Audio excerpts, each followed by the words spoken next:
Today is Wednesday, January 31st. We're talking about a big step toward impeaching President Biden's border chief and what's holding up a deal for immigration reform. Also, why another member of Congress is facing a criminal investigation. And what's behind the so-called siege of Paris. Plus, the CDC is calling for change in response to a historic rise in one STI. Alaska is breaking snow records this year, and it looks like Elton John is going from an EGOT to an EGGOT. We'll tell you about his latest accolade. Those stories and even more news to know in today's episode.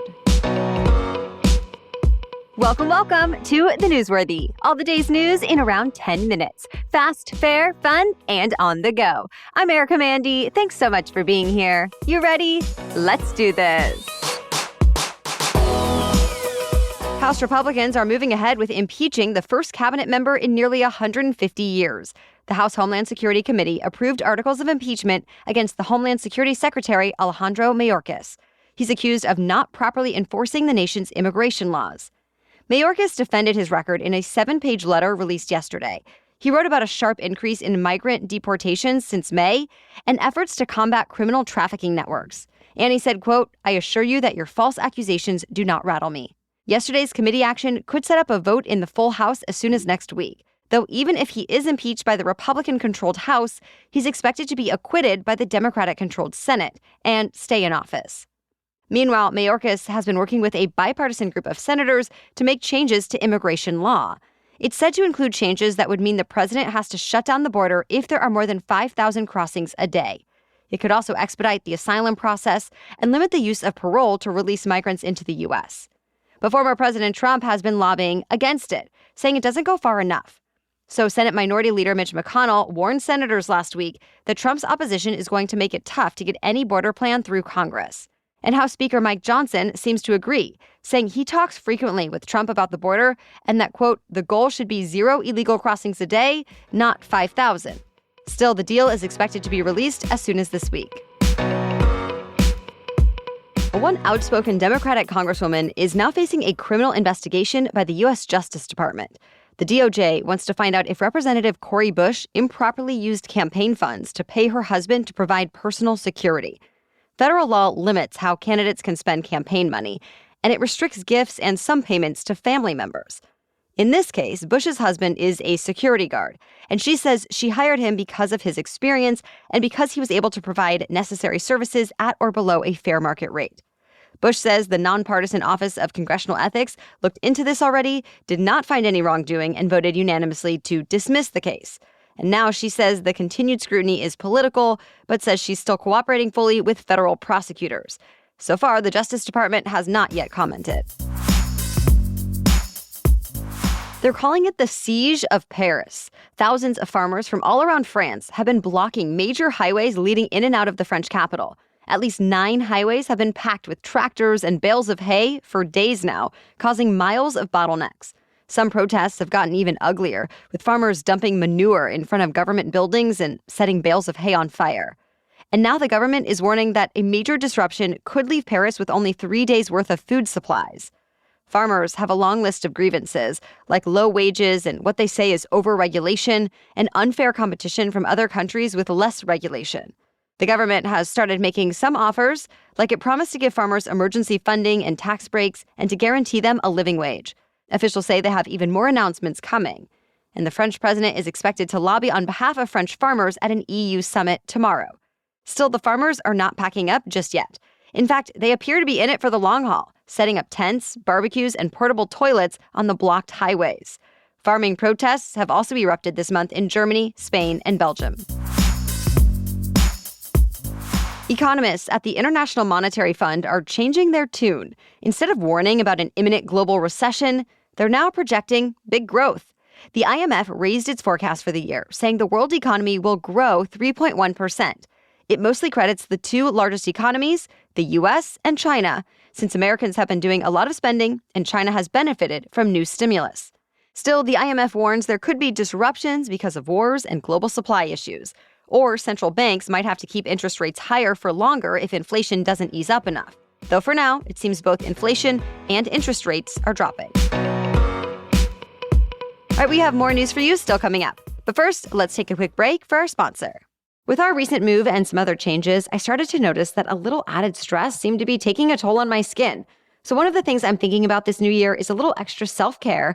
And for me right now, that means taking better care of my skin's appearance and its health too. I'm so excited that I've partnered with OneSkin because I'm loving their science-backed approach to healthier skin. And their products feel so good on my face. I'm using their face and eye cream so far and loving it already. It's moisturizing but still lightweight. My face feels instantly hydrated and plump. Plus, I know it's doing its job with a scientifically proven peptide called OS1 that targets fine lines and wrinkles right where they start, my cells. OneSkin is the world's first skin longevity company. By focusing on the cellular aspects of aging, OneSkin keeps your skin looking and acting younger for longer. Get started today with 15% off using code NEWSWORTHY at oneskin.co. That's 15% off oneskin.co with code NEWSWORTHY. After your purchase, they'll ask you where you heard about them, so please support our show and tell them we sent you. New year, healthier skin. That's OneSkin. Now back to the news.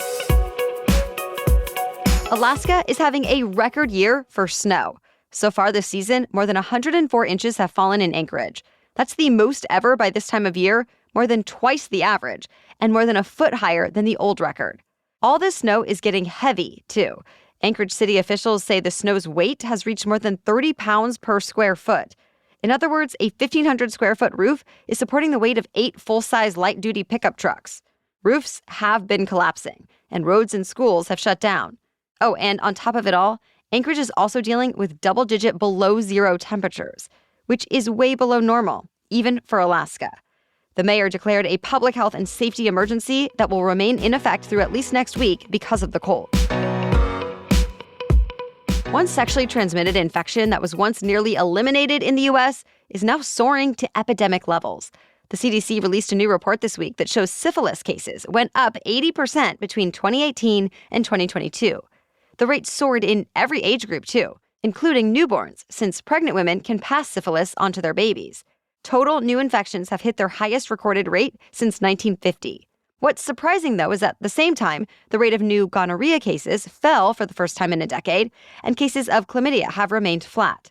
Though some STI experts say those rates might just be low because people aren't getting tested enough, and the infections are often asymptomatic. Either way, right now, most of the focus is on syphilis. It's less common than gonorrhea or chlamydia, but it's considered more dangerous. At first, it's painless, but if left untreated, it can lead to some very serious outcomes, including death. The good news is all 3 infections are often easily treatable with antibiotics. Now, the CDC is encouraging healthcare professionals to do more outreach instead of just relying on patients to seek treatment themselves. Also, the U.S. Department of Health and Human Services has convened a syphilis task force focused on stopping the spread of the STI. Elon Musk is going to have to return some money to his own company, Tesla. A Delaware judge voided the pay package that helped make him a billionaire many times over and the world's wealthiest person.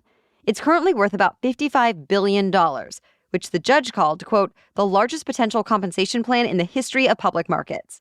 Instead of a regular salary, Musk's pay involves stock options vested when Tesla hit certain targets. It was initially set back in 2018.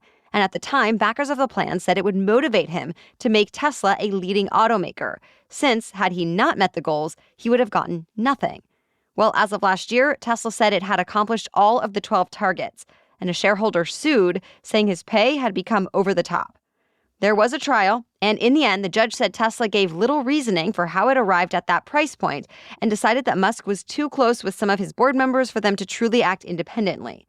Now that she's ordered the pay plan to be voided, Tesla will need to propose a new compensation package for Musk, and Musk will have to return any excess pay. It's an unprecedented ruling. One director at the Institute for Policy Studies told the New York Times it was an incredibly important decision because it establishes the very idea of excessive compensation. And some experts say this decision is going to send a warning to other companies that have awarded their top executives with large pay packages as well. In response to all of this, Musk wrote on X, quote, never incorporate your company in the state of Delaware. Though he hasn't said yet whether he plans to appeal. Stay tuned. The world is saying goodbye to a Broadway icon this week. Chita Rivera died at 91 years old. She appeared in more than 20 Broadway musicals over 6 decades. In fact, she originated the roles of Anita in West Side Story, Rose in Bye Bye Birdie, and Velma Kelly in Chicago. As a singer, actor, and a dancer, she was considered Broadway's first great triple threat. She was the first Hispanic woman to win a Kennedy Center Award, a Tony Lifetime Achievement Award, and a Presidential Medal of Freedom. And since the news of her death, tributes have been pouring in from fellow Broadway legends like Rita Moreno, Lin-Manuel Miranda, and Bernadette Peters. Elton John is collecting one of the most prestigious accolades for music in the U.S. The Library of Congress announced he's winning the 2024 Gershwin Prize, along with his longtime writing partner, Bernie Taupin. Together, they wrote Your Song, Tiny Dancer, Rocket Man, Goodbye Yellow Brick Road, Benny and the Jets, and many more. The Library of Congress called them one of the greatest songwriting duos of all time. There's a televised tribute concert planned to honor them, and it's scheduled to air on PBS in April. That's it for the main news today, so now it's time for Work Wednesday, when we break down one interesting career or work-related news story every Wednesday. But first, a quick break. Taking care of your health is not always easy, but it should at least be simple. That's why for almost a year now, I've been drinking AG1 every day. It's just one scoop mixed in water once a day, every day, and it makes me feel nourished. That's because each serving of AG1 delivers my daily dose of vitamins, minerals, pre- and probiotics, and more. It's a powerful, healthy habit that's also powerfully simple. I like to drink AG1 first thing in the morning, which is recommended for optimal nutrient absorption. If I'm running short on time and can't mix my AG1 before heading out, I'll grab a travel pack. Each is an individual serving of AG1 that's easy to mix on the go, helping ensure I get my daily nutrients no matter what. If there's one product I had to recommend to elevate your health, it's AG1, and that's why I've partnered with them for a while now. So if you want to take ownership of your health, start with AG1. Try AG1 and get a free 1-year supply of Vitamin D3+K2 and 5 free AG1 Travel Packs with your first purchase exclusively at drinkag1.com/newsworthy. That's drinkag1.com/newsworthy. Check it out. Okay, now back to Work Wednesday. So the federal government put out another positive jobs report this week that was even better than expected. But at the same time, more major companies are announcing layoffs. For example, UPS announced 12,000 job cuts. This comes just months after the delivery company agreed to a new labor contract that included pay raises and the creation of more jobs. Also yesterday, PayPal announced it was laying off about 2,500 workers. And of course, those aren't the only big companies shrinking their staffs. Earlier this year, Google, Microsoft, Salesforce, eBay, Levi's, Macy's, and Wayfair all announced job cuts. Meanwhile, a lot of American employers are still looking to hire. New data from the Labor Department shows the number of job openings rose to more than 9 million last month. So, more growth when forecasters expected employers to start pulling back. Still, there were signs of a slowdown in the job market even last month. The number of people quitting their jobs was the lowest in nearly 3 years. The Federal Reserve is looking at all of this data and more and is expected to announce the next interest rate decision later today. Thank you so much for joining us as part of your daily routine. And thank you to all of our insiders for providing vital support to the show. If you're not already an insider, a quick reminder that we would love for you to join us in our insider community. When you become an insider, you get immediate access to ad-free episodes. That's right, no sponsors, so this will save you even more time and give you a smoother listening experience, and even the occasional bonus episode from me. You can even just try it out with a 7-day free trial at thenewsworthy.com/insider. You can also find the link in our episode notes. Again, go to thenewsworthy.com/insider to learn more and start your free trial. No matter what, thank you so much for being here and for all of your support. We are so grateful. All right, we'll catch you up on more news to know tomorrow. Until then, have a great day.